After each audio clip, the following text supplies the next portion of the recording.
కృష్ణ, గోదావరి, యమున, గంగా, సరస్వతి అన్ని నదుల పేర్ల మీద మన ఆడబిడ్డలకు పేర్లు పెట్టుకుంటున్నాం. అవునా?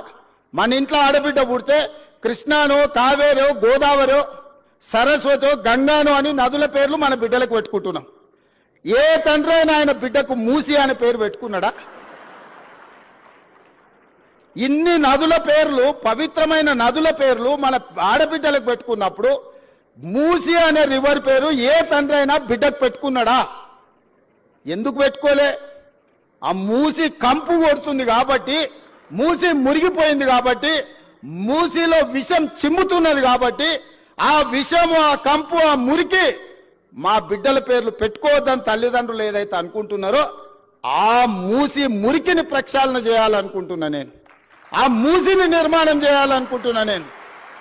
ఎందుకు యమున, సరస్వతి, గంగా, కావేరి పేర్లు పెట్టుకున్నప్పుడు మూసి అనేందుకు మన బిడ్డలకు పెట్టుకోకూడదు? ఆ మూసిని అద్భుతంగా నిర్మించినప్పుడు తప్పకుండా తల్లిదండ్రులు వాళ్ళ బిడ్డల పేర్లు మూసి అని పెట్టుకుంటారు.